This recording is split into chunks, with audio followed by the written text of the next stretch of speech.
Welcome to Murder Mile. Today, I'm standing on Westminster Bridge, SW1,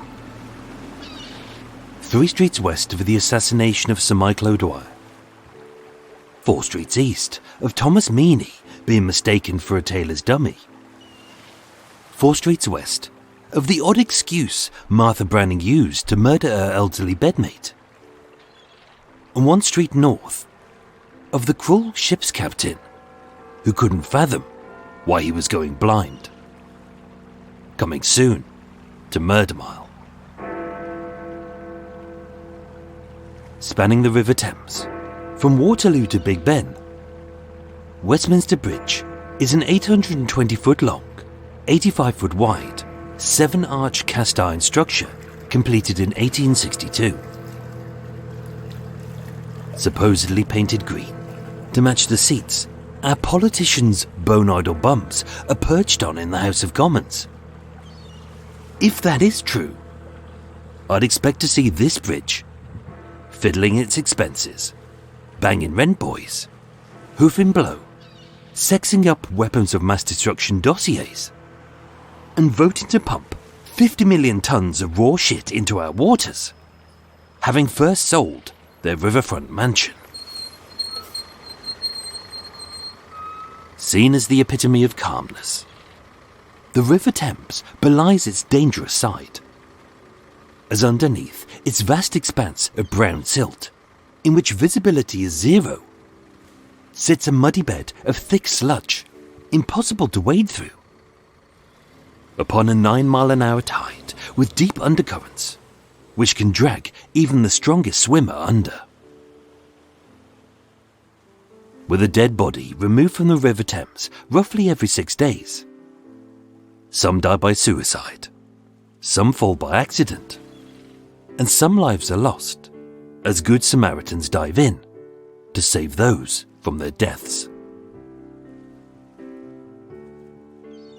On Monday the 27th of August 1923, at 12:45 a.m, 18-month-old Dorothy Kaslofski became the latest casualty to this treacherous water. Only she didn't fall. She was thrown in by her mother in an act of mercy, having been given some devastating news by a doctor that her daughter's life wouldn't be worth living. But was he wrong? Had she misheard? Or was this a lie? My name is Michael. I'm your tour guide, and this is Murder Mile. Episode 223, A Cripple for Life.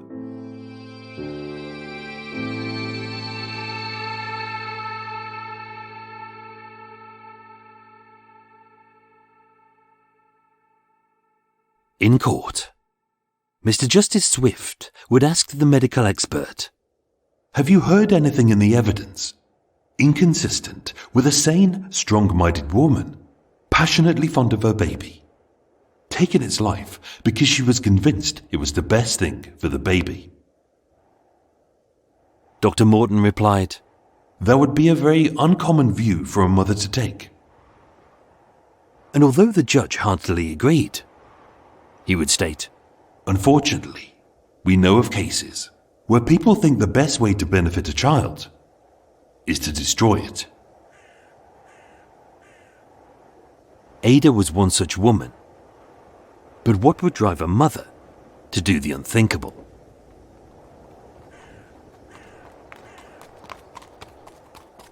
Ada Elizabeth Street was an ordinary girl born on the 12th of February 1897, amidst the bustling hubbub of King's Cross. As a working-class family, squeezed into a tumble-down 2-room dwelling, like overripe fruit squeezed into a grocer's bin, the lives of this family of 11 were not without poverty or tragedy. Of her surviving 3 brothers and 5 sisters, to Ada Attaway, her mother, and her father Thomas, a painter, Ada began her life as one of twin sisters, as the mirror image of the other, dressed in matching dresses and never far from each other's side. The first tragedy to strike took half of this young life. As barely into her infancy, although there was no history of epilepsy, her twin sister died of convulsions.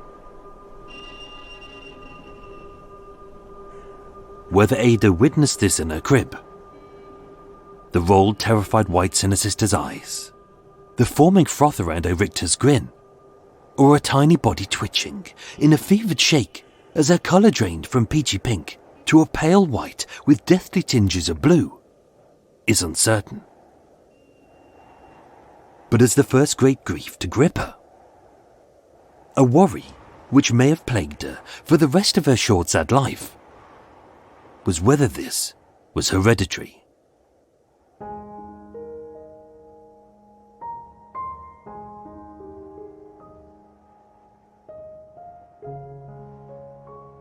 It's no surprise, but many described Ada as a happy sort of girl, but erratic, excitable and troubled, especially as the family's tragedies continued. When she was 16, her young father died of a heart attack. As expected, her mother remarried, and although William Street was a good provider for the family, just like Thomas, he died of an aneurysm. And as if poverty and grief wasn't enough to burden this family, World War I brought terror to London.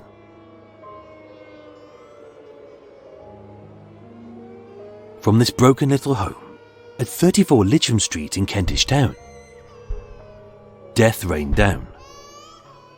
As unlike the ceaseless cacophony of screaming bombers and doodlebugs, which draped London's skies in a choking cloud of fiery reds and doom-laden blacks, Germany's fledgling air force unleashed its first blitz on the city by airship. As a fleet of monstrous balloons drifted silently, looming like the Reaper himself. Life was hard for Ada, as it was for many who were sparsely educated and barely skilled. And as a short, dumpy girl, with freckled cheeks, a vague grin, and a brown bob as ragged as a fox dragged backwards out of a bush, she hadn't got the benefits that her more attractive contemporaries would unfairly get. When she could, she earned a living as a domestic servant for middle-class women. Aged 19, she was imprisoned for 21 days for stealing blankets.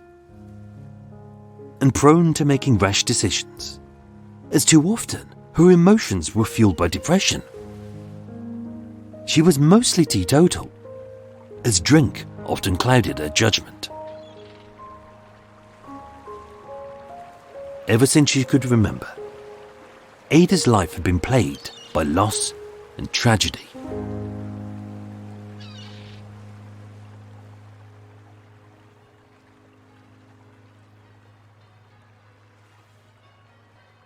On the 28th of April 1920, Ada Street married Alexander Kaslofski, also known as Alec, a Jewish cabinet maker who was born and bred in Hoxton to a German mother and a Russian father.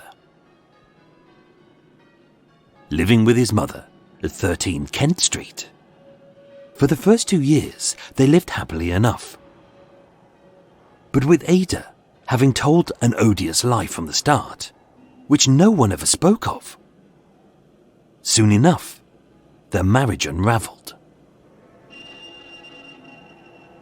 Conceived on their wedding night, although they were both thrilled at the impending arrival of this pink bundle of joy. 5 months into her pregnancy, Ada miscarried and almost lost her life. Many couples bounce back from such a painful tragedy But for Alec and Ada, with the seeds of mistrust having already been sown early into their relationship, it didn't make them stronger, but more distant. Around this time, a frantic and depressed Ada wrote her mother a letter, in which she said Alec was treating her badly. He had knocked her about many times. He had denied her money to eat or to live, and that seeing no way out of her dire and desperate situation, she said she wanted to drown herself. But when her mother came to the door, although denied access by Alex's mother, who disliked her, I didn't see any bruises. As far as I could tell, she hadn't been badly treated. I never saw anything in her husband to complain of. And although she complained of being hungry, there was always food in the house. Talking to Alec, she heard that Ada had pawned his suit and some blankets to make money for herself. And that when she had told her mother that she'd got consumption and a doctor told her she'd only got 3 months left to live, she couldn't find any evidence to back it up. But was this a symptom of Ada's depression, her grief at losing the baby, or was she making it up for attention? In December 1921, Alec and Ada moved into 105 Cambridge Street in Westminster, a small room in a 3-story dwelling, hoping that a fresh start would do them good, as again, Ada was pregnant. The last few months had been an anxious time, as every time her stomach buckled with cramps, Ada's nerves frayed at the thought of another baby ending in a miscarriage. Only this time, with fate for once smiling upon her. On the 2nd of February 1922, a baby girl was born, who she named after her dead sister. A little underweight, but blessed with a healthy pinkish hue, dark hair like her mum, and all of her fingers and toes.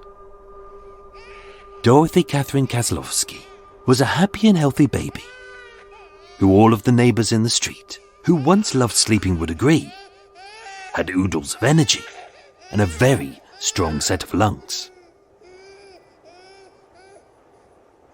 It should have been the epitome of perfection, as Ada had everything she had ever wanted. But with a relationship in tatters, the stresses of a baby only made it worse. On the 7th of June 1922, 4 months after Dorothy's birth, Alec and Ada separated,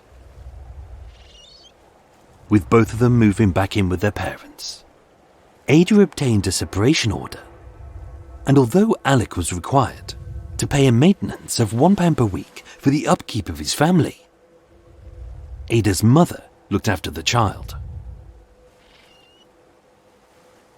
Whether it was through need or neglect, Ada restarted her job as a parlourmaid, first to Mrs. Hogg at 22 Raddington Road in Hampstead, and later to Mrs. Lillian Richardson at 45 Haverstock Hill in Chalk Farm. Elsie Botting, a butcher's girl who made deliveries to Ada's work, would state, "She told me her husband was an awful villain. He treated her badly, and that she had left him. Although in truth, he had left her. So no one really knew whether he was a nasty piece of work, or she was just fond of spinning stories." Her employer, Mrs. Richardson, would state, "Once or twice, when she'd received a letter from him, she said that she would drown herself and the baby in the river. But I laughed, and I didn't think much about it. And who would? As a habitual liar, who had told tales to her husband, her mother, her closest friend, and her employer. Even the doctors couldn't tell if Ada was sick, struggling, or lying. Later examined by Dr. Morden, the medical officer of Holloway Prison, she admitted she was depressed and dazed, that over the last few months she'd had some severe headaches, suffered from insomnia, and had a feeling at the back of her head which she described as the dripping of water. And the unrecognizable voices telling her to finish it off.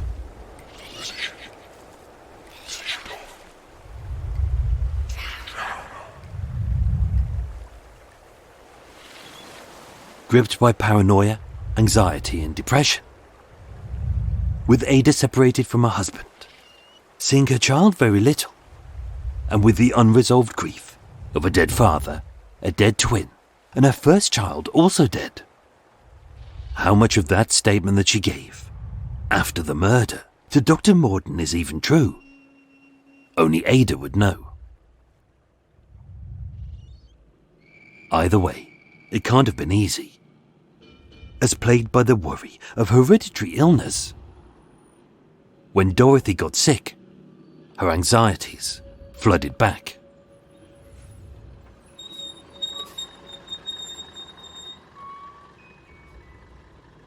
On the 12th of March 1923, Alec's mother took Dorothy to see Dr. Lennox Broster, a clinician at the Children's Hospital in Hackney. Examined, the 11-month-old child wasn't in any pain, and she was sleeping and eating well.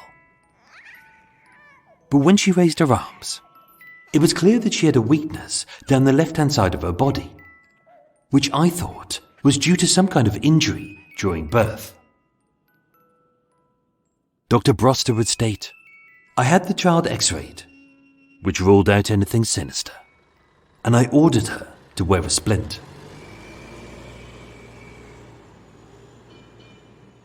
Over the next 5 months, Dorothy was examined, and as Alec confirmed, she seemed to improve.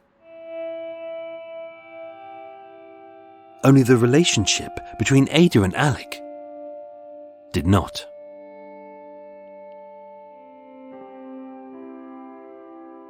As the resentment simmered, things came to a head when Alec was unable to keep up the payments as his work had dried up. And under Ada's care, the weakness in Dorothy's left arm hadn't got better, but worse. As the best solution to a bad situation, Ada had her daughter handed over to Alec's mother, with Ada calling by a day a week, often Tuesdays and alternate Sundays, to kiss and cuddle her baby. For the next few months, although they lived apart, the sparks often flew between this warring couple, as their child was used as a rope in an emotional tug-of-war between the father who wanted to see his child well and the mother who wanted to see her child more. With trust broken, lies spilled, anger seething, and tempers erupting, often the child cried, and on occasions the police were called. With Ada given permission by her employer, Lillian Richardson, to bring the child to work with her as she was unable to find childcare, on Monday the 13th of August, Alec paid a visit to 45 Haverstock Hill in Chalk Farm. He would later admit it was a stupid thing to do, as he was angry, upset, and he wasn't thinking straight. As the hurtful words spawned into abusive curses and the baby screamed, Ada would state, "He struck me 3 times in the chest. Mrs. Richardson tried to get him out of the house, but he pushed her away."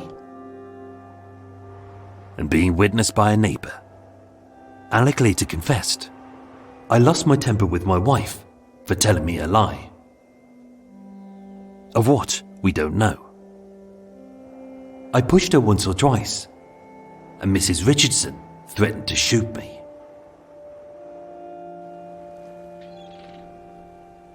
With no one hurt, it only seemed like a little fight.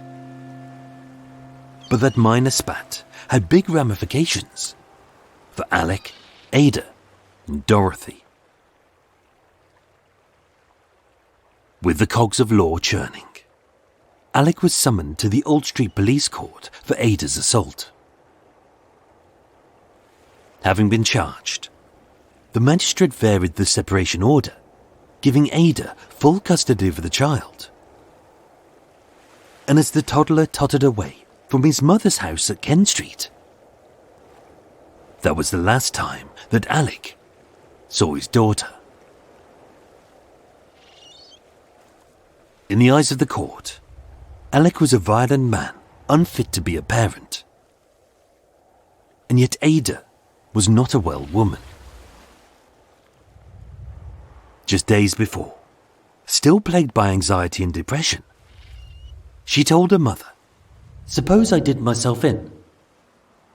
Only her mother dismissed it, as Ada had always been a habitual liar.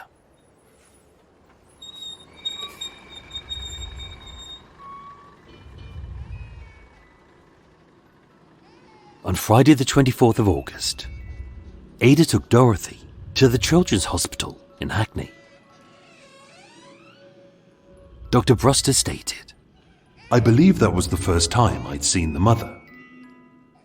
So although she'd been told everything the doctor had already said by her mother and Alex's mother, he was obliged to go through it all again with Ada. The child was unable to raise the left arm above the shoulders, and there was some weakness in the left leg. I had the shoulders x-rayed, and there was an ill-defined upper paralysis, for which I ordered a splint to be worn. I told her it was probably a birth injury, and that it would take a little time to get well. As a fit and healthy toddler, Dorothy was still growing. And like many children with a minor disability, they had caught it early enough and they were able to do something about it.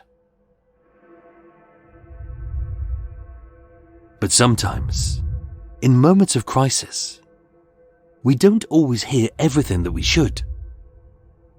And how we interpret those words is key. Dr. Brewster stated in court, "I told the mother that the injury was probably due to birth paralysis. I did not use the words infantile paralysis, a much more serious disability, of which there is little recovery." Only Ada would claim, "I was told by the doctor that she had infantile paralysis. This distressed me, as several people had told me there was no cure."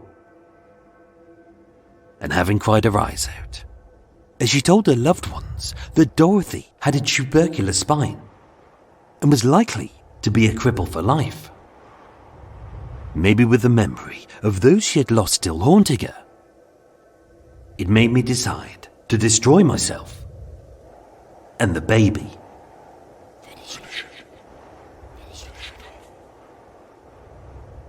Nobody believed her story, as nobody ever had.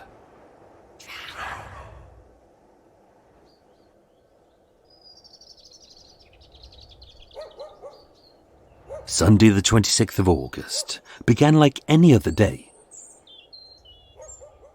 Having dressed Dorothy in a pink woolen coat and hat, Ada fed the little tot, popped her in a pram, and they both headed off to Regent's Park to feed the ducks. To anyone watching that day, Ada looked like any other woman doing her duties as a loving mother. But underneath, she was a swirling torrent of depression. As according to Ada, inside of her tired brain, The relentless dripping of water flooded her mind.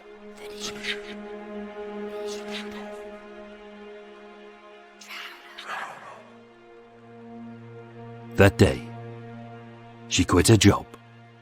She handed her mother the keys to her trunk. She drank a whiskey, which was strange as she had always been teetotal. And she wrote several letters to her loved ones. To her mother, she wrote, "This is just a goodbye forever. I hope by the time you receive this, my baby and I are dead. I cannot face anymore. It broke me up when I was told that my baby is a cripple. So goodbye to all, from Ada and baby." To her friend, Mrs. Gilbert, "I thank you with all of my heart for the pleasant times you have given me. But I can't go through any more, so I've taken my baby with me, where we shall know no more pain." And to her husband, Alec, she enclosed their marriage certificate, daughter's birth certificate, and their separation papers, as well as a letter as grammatically terrible as it was chillingly cold. It read, "I shall never hear from you again, and you will never see Dorothy alive. I shall never know, but the day will come when deep in your heart you will be sorry. I have kissed Dorothy for you. So goodbye from Dorothy's mother."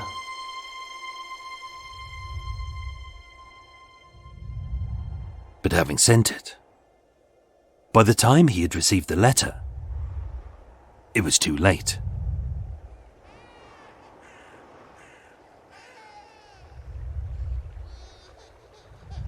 Having caught the omnibus to Victoria Embankment, Ada was seen pacing along the north side of the Thames, her baby in her arms. Spotted at 12:35 a.m. by two men, John Puffer and Albert Arch. They would state, "She looked at us.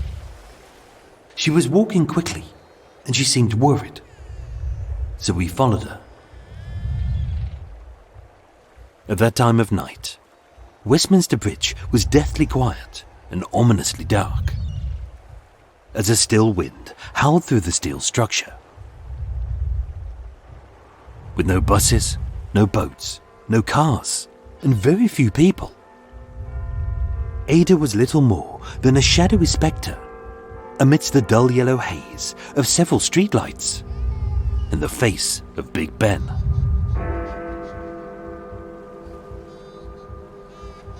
As she cradled her baby on the first parapet, 40 feet below, this dark and dangerous river ran. On top, its flat brown expanse belied a fast greedy rapid of swallowing currents, a thick sludge which no one could wade through. And being high tide, it sped west faster than many could swim or run.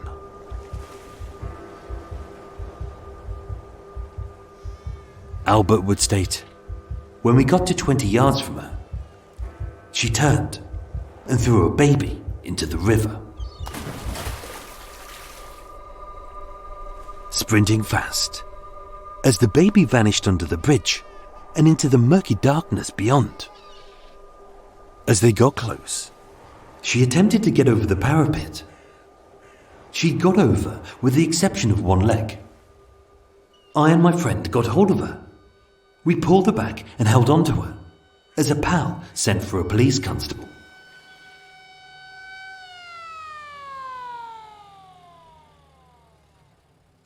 When apprehended, Ada was said to be quite calm.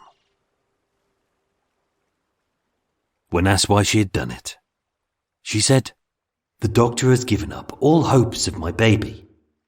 It is a cripple." At one point, she did ask the PC to save it. But with the baby gone, swept away and submerged into the silty blackness of the River Thames, Only a fool with a death wish would try to save her.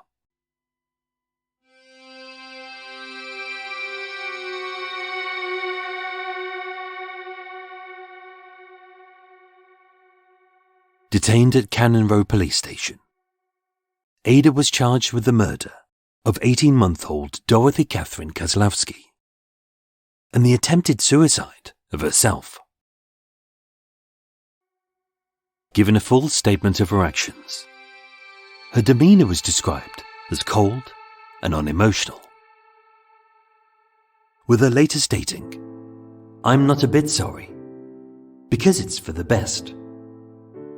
I should have been at the bottom of the river with my baby if those men hadn't have got to me." And then asking, "Has my baby been found?" Upon hearing that it hadn't, she replied, "I wonder where she has got to." 5 days later, Dorothy's body washed up on the foreshore by Barnes Bridge, 7 miles west, where it was taken to Mortlake Mortuary. Examined by Dr. Parry, the body was well nourished with no signs of violence. Death was attributed to asphyxia from drowning. and as for her disability, There was no disease in the arm or elbow. Most likely, an irritation in the spinal cord had caused the clenching of the hand. declared sane, on the 19th of October 1923, Ada was sentenced to death at the Old Bailey. But later proven to be insane at the time of the murder. Although, without an ounce of sympathy, Mr. Justice Swift had declared, "One must look with horror on any claim of a parent to take a child's life." With the jury sympathetic to her plea, as was the Home Secretary, her sentence was later commuted to life in prison. After 2 years as an inpatient at Broadmoor Criminal Asylum, Ada was released on the 28th of September 1925. And having served her time, she returned to her family, and the rest of her fate is unknown.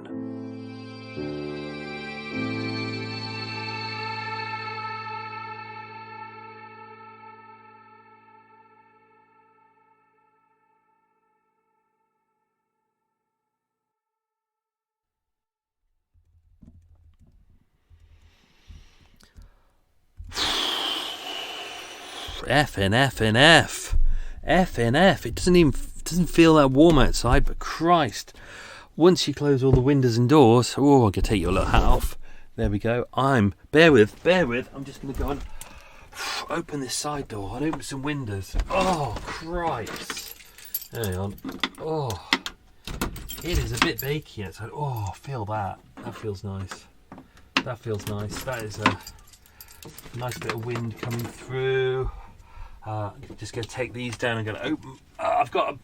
Because I'm in a place opposite where there's lots of geese, lots of annoying little mouthy geese, mouthing their mouths off, and people walking past. It's really weird when people walk past and you can hear part of their conversations.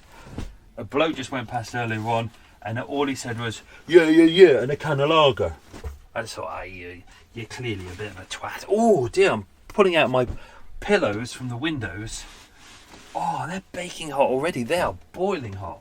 I didn't think it was going to be hot today, but clearly. Fuck off, goose. Fuck off. Got gooses at my window, staring at me, going, "Oh, give me some food. Give me food." They can piss off. Mouthy little bastards that they are. Right, let me just do me a tea. Well, not a tea, a coffee. Hang on. Bear with. There we go. Already prepped that coffee. Oh, that's better. God, that was warm. That was a bakey one. Those pillows are roasting. So there we go. Wow. Yeah, it's a nice clear day. The problem is, because it's a clear day, all the twats with their helicopters are out and all their crappy little aircraft. me. Oh, look at me. Oh, I'm flying in circles. Oh, how was your day today, dear? Oh, it was lovely. I flew in circles and didn't go anywhere. And I left a little crappy little airport, and then I flew around a bit, and then I came back. Oh, well done me. Turd. Anyway, that's that. What's going on? Still no cake. Still no cake. What date is it today? It's 23rd of August, and I haven't had cake when was that? End of May, June, July, August. It's 3 months. 3 months without cake. Help. Please send help. Please send help. Please send help and cake. Oh, I haven't had cake. Although the thing is, this is the problem, is I'm a glutton. Did I say welcome to Extra Mile, the unscripted, unedited bit? If you don't like this, switch off now. It's not a problem. We'll dive into some quiz questions soon, and then some extra stuff about the episode. But this is just a waffly bit while I'm doing my cup of coffee. My cup of coffee, which I haven't had milk in my coffee in ages. I haven't had sugar in my coffee in ages. It's just a couple of grains of decaf coffee. Oh, I'm getting old. I think my problem is dieting. Is I'm all or nothing. So the problem is if I have some cake, then I'll go, whoa, I'll have 3 cakes, and I'll walk in, I'll buy lots of cake, and then my bread bin will be stuffed full, and I have to perch stuff on top, and then I'm just like gorging chocolate all day, and I just get really fat really quick. So it's either that or it's go on a diet. And given the fact that I'm getting older, and you've got to be careful as you get older, I just thought I'd be a little bit more sensible. So I let myself have a little treat every so often. I'm getting to that point now where I've lost enough weight. I'm down to my final notch on my belt, not the fat notch, on the thin notch, and it's not tight to do it anymore.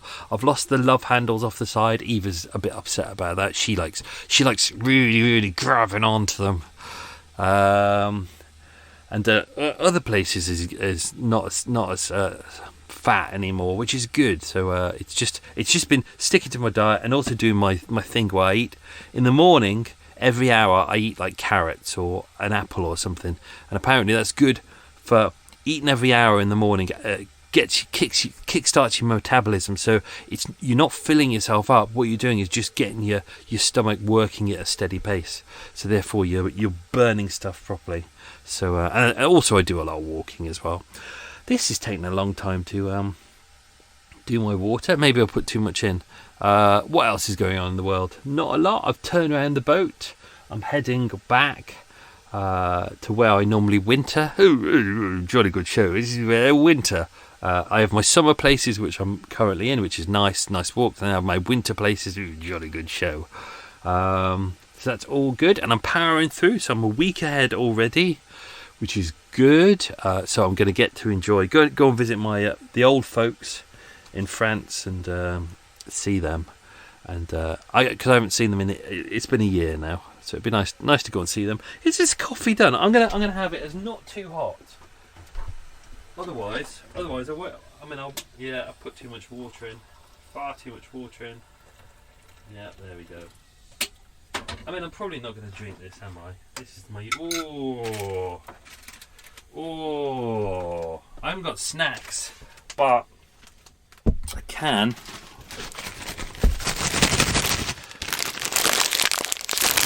Oh, yes.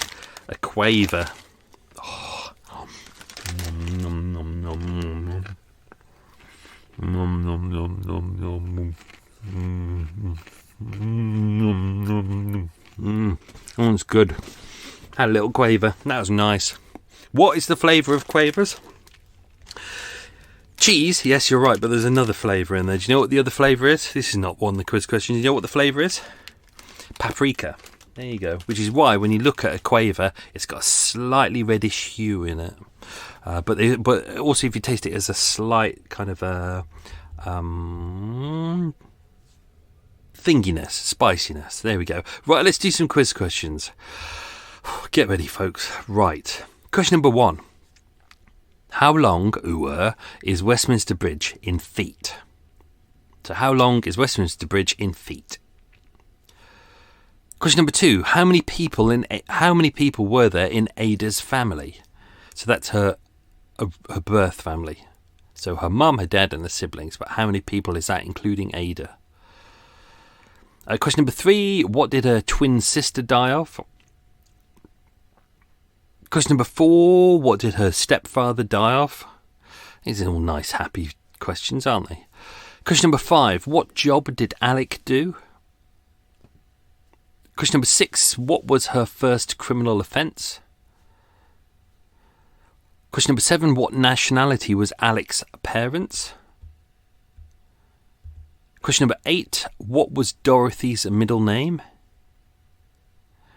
Question number 9, who did Ada work for before she worked for Mrs. Richardson? And question number 10, what was the name of Ada's friend who was the butcher's shop girl? So there you go.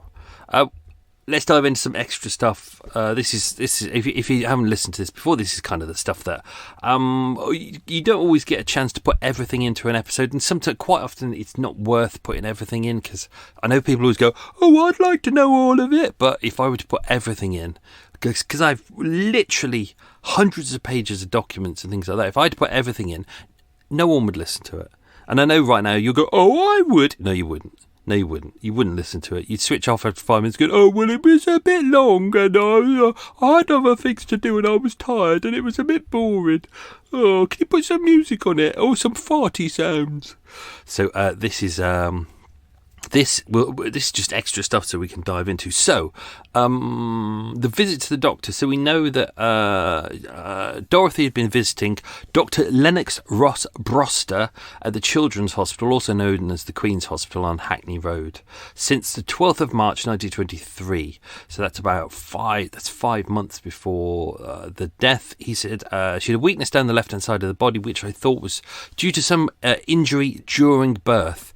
He didn't think so, therefore he doesn't think that it's a hereditary problem. He thinks, the baby was, the way the baby came out probably caused some kind of muscular problem.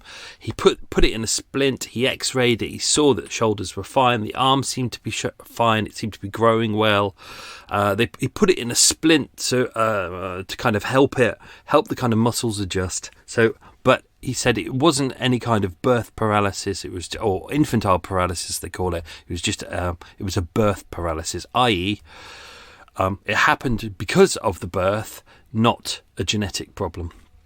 Obviously, they wouldn't have used the word genetic back then, but obviously with Ada, she started referring to it as a tubercular spine, which nobody said anything about a tubercular spine in there, and that her daughter was likely to be a cripple for life, which the doctor didn't say. He actually said that. What did he say? Oh, he said that over time it would get better, or it may not get 100% better, but he said it was a good possibility. You keep it in the splint, you give it some exercise, over time it'll just get better. And don't forget the child is growing as well. But Ada didn't see it that way. So she pretty much told everyone that it was infantile paralysis. In fact, even in some of the statements of Ada's mum, Alec's mum, and Alec himself, even they use the words infantile paralysis, which is kind of interesting. It makes you wonder who used that word first. Where did it come from? So, could it have been the doctor? Could he have made a mistake? Could he have accidentally said infantile paralysis? Could he have said it's not infantile paralysis, it's birth paralysis, but she took on the word infantile paralysis, seeing it as a worse thing? Sometimes that happens. As I've mentioned this story before, the time when I injured my leg, it blew up to the size of an elephant's leg. I went into one of these walk-in clinics, and the nurse said, "You don't need to worry, it's not cancer." And I was like, I didn't think it was cancer. I just thought I'd strain my leg. And 3 times she says, "You don't need to worry, it's not cancer." And by the 3rd time, I was like, shit, it could be cancer, which it wasn't. But, you have to, that's why it's really important to make sure not only do you have a good clinician, good doctor, whatever, but also they're the kind of person that has a good set bedside manner and the type of person you could trust, which is great. So maybe he wasn't. Don't forget, this is the 1920s, so maybe he wasn't. This is in an era where doctors are still, they're still quite arrogant today, but still, they hadn't kind of adapted to the kind of way of, we're here to treat the patients, not to treat the patients like shit and basically tell them what to do. So it could have been an arrogance on his behalf. We don't know. Alec had said, the following week I went to Hampstead and paid Ada £1. When my mother took the child, my wife showed her that the child could not open its left hand. So that was one of the problems, is the child couldn't raise its left arm over its shoulder, its left leg it was struggling with, and it couldn't grip its hand. And as you know, like with babies especially, do you know, when they want something they do the grippy hand thing, but it can only grip with its right hand. My mother took the child to hospital in Hackney, where it was arranged that the child should wear a splint. My mother took the child to the hospital regularly. It seemed to improve. The Friday before this happened, this was the murder, we were told that the child had infantile paralysis. So that's what Alex said, but it isn't said who said that to him. So that's the thing here, is who first used that word, why did they use that word, where did it come from? Because this seems to be the start of the problem. Or with the fact that Ada was clearly struggling with kind of a long history of depression and anxiety and things like that. And as we've kind of seen with her story, she has a tendency to kind of exaggerate and make up little things, either to draw attention to herself or maybe to help her get through life. Maybe that's her coping mechanism. We don't know. So, so whether she came up with this first, we don't know. We don't know at all. So, but this is obviously where this all kicks off. As with the doctor, he said the child was unable to raise the left arm above the shoulders, and there was some weakness in the left leg. I had the shoulders x-rayed. There was an ill-defined upper paralysis, which I ordered a splint to be worn. So obviously if this was a birth defect, you wouldn't do that, because it's obviously something that's not going to get better, but this is something that will get better. The mother gave me no clear history of the child, and I told her it was probably a birth injury and that it would take time to get quite well. She seemed very anxious for us to get the child away to the seaside. I didn't put this in the story because it kind of slows it down. She wanted to take the child away to Southend, I think, on a holiday, and the hospital was actually going to try and arrange that through one of their charity departments. Day of the murder. I'd originally built a whole timeline about what she did on Sunday, the 26th of August. But as I was writing it, I just felt, we kind of don't need this. We just need to, sometimes you just need to get to the point where you know that she's upset, you know that she's struggling, you need to get to the point where she goes to kill the child. You don't need everything else building up to it. So on that day, her husband had bought the child some clothes. He'd given Ada £1 at about 4 p.m. He hadn't seen the child for a couple of days. She went round to see Mrs. Gilbert, 28 St George's Road, just off Regent's Park. She'd gone to see her mum at 1:30 p.m. She'd given her mum £0.50, saying, "Mum, will you come for a drink?" Which was weird because obviously Ada doesn't drink, or she doesn't drink that much, but that day she did drink. At 2 p.m. She went round to her place of work. Her friend, whose name I can't mention because that's one of the quiz questions, well done me, said Ada said that she was leaving Hampstead for good, i.e. leaving her position. Her friend said, "Where are you going?" Ada said, "It doesn't matter. You will have a letter in the morning and know exactly what happened. Something has compelled me to leave." Her friend said, "I hope you are not going to do anything silly." And Ada said, "Don't worry, I won't do anything to myself." Which, obviously she killed the child and she attempted to kill herself, but did she really want to? Who knows? Obviously her friend called Mrs. Richardson. Ada had left a note for Mrs. Richardson, who was her employer, saying that she was leaving, but they kind of didn't really know what to do at that point. She'd given back the keys to the property and she was leaving, and everyone could kind of say that she was in an unusual mood, but they couldn't really put their finger on it because she had a history of that. So it's kind of, it's not like it's not like everyone here was like, oh my God, she's going to go to Westminster Bridge and kill herself and her child. It's like, at this point, she's in one of these kind of weird funks that she gets into, and it's kind of, when you look at it, quite often she gets out of it, or she's my brain is just gone at the moment. My brain is literally just dribbled out of my arsehole. I don't know what I'm doing anymore. What's going on in the world? She went round to see Mrs. Gilbert. Earlier on that day, she went round to see Mrs. Gilbert about 4:30 p.m. She stayed for a little while. She picked up 3 stamps off her husband. And then she started writing the letters. So we don't know where she wrote the letters. She may have done it in her friend's house around there.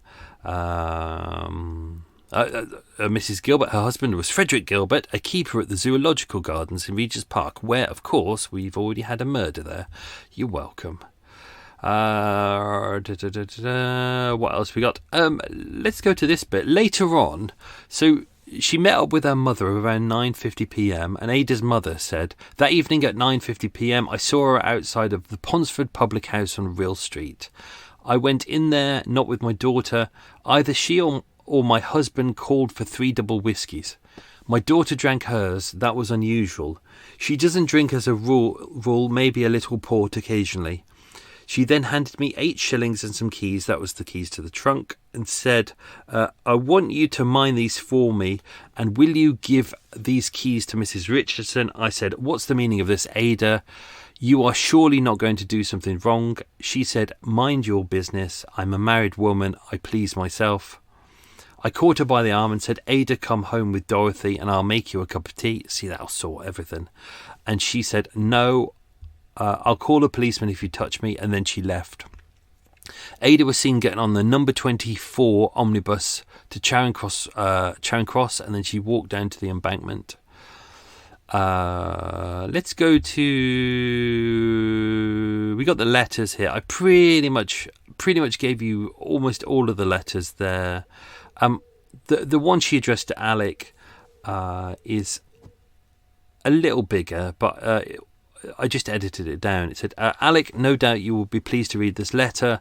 Well, it is just a farewell. I shall never see or hear from you again, and you will never see Dorothy alive by the time you get this. You will be free of your wife and child. I can go through no more. What is more, I can never see my child grow up a cripple. It has broken me up, so have decided to end things.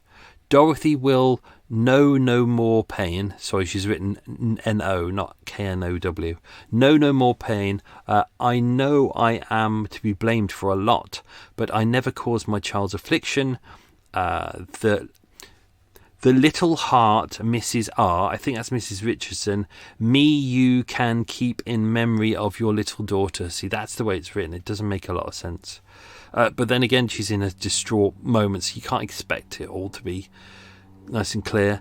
Now, Alec, I shall never know, but the day will come when deep in your heart you will be sorry! ! I wonder if ever Mrs. Dean will own up about the suit. We don't know what that means at all, or who Mrs. Dean is, because she's not mentioned anywhere in here. I am now sending papers to you. Those are the papers included. I have kissed Dorothy for you. I shall never be taunted by you anymore, so goodbye from Dorothy's mother. She actually wrote Dorothy Mother.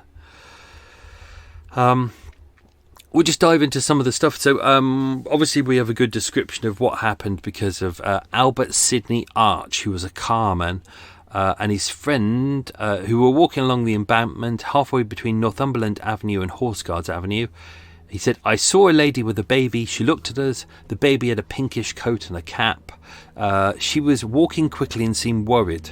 When we got near Scotland Yard, so that's the old Scotland Yard, we stood there speaking for about 5 minutes. He's not speaking to Ada. He's talking to his pals. Later, we saw the lady crossing past Scotland Yard towards Westminster Bridge. We felt sorry for the baby and followed her. We went onto the bridge. We were rather suspicious. When she got about 20 yards from her, she turned towards the parapet and threw her baby into the river. She attempted to get over the parapet. She got over with the exception of one leg. I and my friend got hold of her leg and pulled her backwards. We held her, and Harper, who's one of his friends, sent for a police constable. Harper said to the constable she had thrown the baby over the bridge. She said, "Yes, that's right. Can you get it for me?" She seemed quite calm. His friend Edward Harper, who was a news vendor, also said that when he asked her why she had done it, she said, "The doctor has given up all hopes of my baby. It is a cripple. Let me go with it." What else have we got in there? Both men were told by the judge that they had acted with great courage, and the two of them were awarded £2, and Edward was awarded £1. So it's not a terrible amount of money in that era. So that's probably going to be a couple of £100. Let's just see what else there is. She was apprehended by PC Frank Tompkins. PC Frank Tompkins of the Metropolitan Plot. He arrived at 12:45 a.m. Obviously, lots of bottles of Guinness falling out of his pocket. Maybe not. He said there was a crowd on the bridge, about 12 people-ish. The prisoner was held by two men. She was very excited and asked the PC to get her baby for her. Obviously, he couldn't because the... I hope I've made that clear in the episode. It's really treacherous waters. People look at it and it looks really calm, and you see some pricks during the summer jumping in, but it's a really, really dangerous water. It's like if the fast-moving river... I mean, if you get it at slack tide, because it's tidal, so it comes in and out. Unlike most rivers that travel one way, the Thames comes both ways. So it goes east and west, depending on the time of the day. And if you jump in the water during slack tide, so that's between when it's going east and west, it stops and then it reverses. Not reverses, like beep, beep, beep, beep, beep. You can jump in at that point, but you shouldn't, because obviously, as mentioned, it's really silty. It's if you were to go under, no one would be able to find you, and also because it's incredibly muddy as well. You can't stand anywhere. You can't get out. It can be waist deep. It can be chest deep, and once you're in it, you're not going to get out. So, yeah, I mean, there's no way he was going to dive in and get the baby. Also, impossible to follow the baby down the water because the Thames is really wide. I mean, it's a really wide river. It's I think it is one of the highest tidal rivers in the world as well. But also it's fast as well. It can go as fast as 9 miles an hour. So hence you sometimes see people in boats on the Thames, and those of us who are on canal boats, we can only get onto the Thames at certain times of the day. So you got to have like your waterproof sign. You've got to have a CB radio. You've got to. It's best to go in a convoy, and you can't go when the Thames is at its fastest, because that goes at 9 miles an hour, and our boats only really go around 3 or 4 miles an hour. So if you're going into the Thames, you're actually going in reverse 5 miles an hour if it's fast, and if you're going the other way, you'll be going at like 14 miles an hour, which is way too fast. But obviously, you put the boat in reverse, and all you're going to do is slow yourself down to about 6 or 7 miles an hour, so you won't be able to stop. So it's really, really, really, really dangerous. Really dangerous. Really, really, really dangerous. So Detective Inspector Aldridge detained her at Cannon Row Police Station. So that's more kind of City of London, on the charge of murdering her infant daughter by throwing her off Westminster Bridge. Ooh, I got hiccups. And she said, "Yes, I did. What I did was for the best, and I wanted to go with her," as mentioned earlier on. 2:30 a.m. he charged her for drowning her daughter, and obviously it was later added on, the suicide charge as well. I think we've got a lot of that. She gave a statement. We've used bits and pieces throughout. After signing it, she stated, "I'm not a bit sorry because it was for the best. I should have been at the bottom of the river with my baby if those men had not got me. I'm prepared for the penalty. As mentioned in the episode, has my baby been found?" The DI said no. Ada said, "I wonder where she's got to." Ada handed the detective inspector a letter stating, "This is for my husband, but I've sent another letter a bit different." We don't know what the second letter is. We only got the first one. She was formally charged, and her reply was, yes, that's quite right. She was, let's do the discovery of the body. So John Barker on 7:50 a.m. on Friday the 31st of August. It's about a week away from where we are now, obviously minus. I was going to do this episode as the first one out in this part of the series, because the anniversary of this actually fell 2 weeks ago. But when I was going through, I wanted to do that first episode first, the one we'd already done, and I felt this was better kind of mid on the run. So this was going to be an anniversary one, but I decided, because it was 100 years since the death of Dorothy. So the baby was found while he was walking along the terrace in Barnes near the White Hart pub. He said, I saw the body of a child fully dressed lying on the foreshore, partly covered with water which was receding. I informed the police, who took it away. Post-mortem conducted by Dr. Evan Parry, based out of East Sheen. He inspected the child's body and made a post-mortem. He said the body was well developed and well nourished. There were no marks of violence. The body had been immersed in water for several days, so it was actually about 5 days. In the head and brain, the vessels were congested, water in the lungs, cause of death by asphyxia. He said, as well as water in the stomach, there was also a partially digested meal, but all the other organs were healthy. Dr. William Lord also conducted the autopsy, and he said, as far as I could judge, there was no disease in the arm or elbow. I should say some irritation in the spinal cord caused clenching of the hand. So there we go. The arm wasn't diseased in any way. It was an injury during birth, but something that would have got better. What else we got? I think that's all that on there. Prison report on arriving at HMP Holloway. Holloway's the women's prison. You've got two just north of King's Cross. You've got Pentonville and Holloway. Pentonville's the men's prison, and almost immediately opposite, not too far away from there, it's HMP Holloway. On arrival in prison, it was said she was depressed and dazed. She did not appear to know her child was dead. Although she knew something had happened, she was confused and unable to carry on a rational conversation. She did not sleep. She complained of headaches and the sound of running water in her ears. She also said she'd heard voices telling her to finish it off and drown herself. Her condition slowly improved and she was able to carry on a rational conversation. According to the medical officer of HMP Holloway, in my prison she was insane at the time of the offence, but she is now of sound mind and fit to stand trial. And I think that's it. I think that's all we need. Noisy people walking past.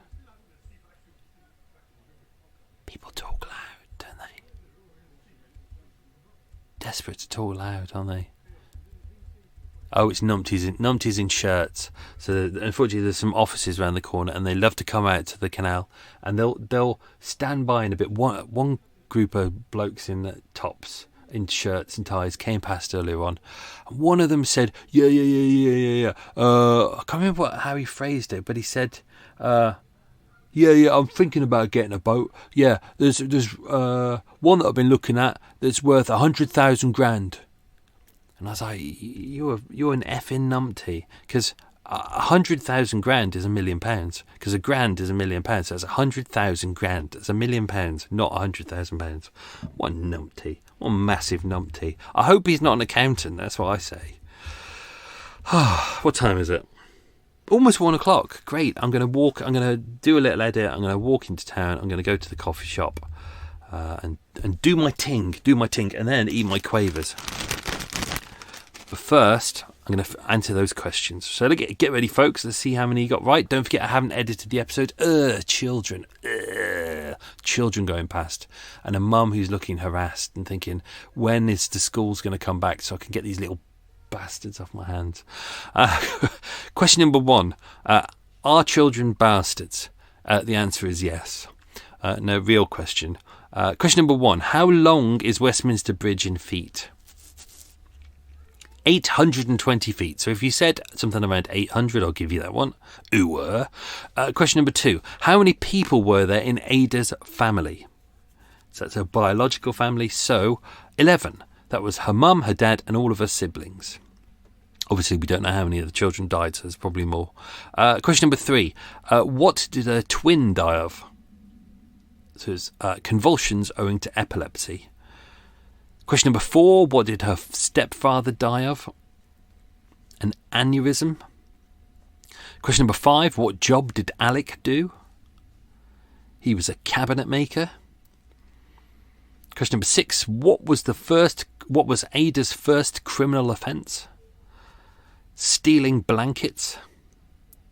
Question number 7. What nationality was Alec's parents? He had a German mother and a Russian father. Question number 8. What was Dorothy's middle name? It was Catherine. Question number 9. Who did Ada work for before Mrs. Richardson?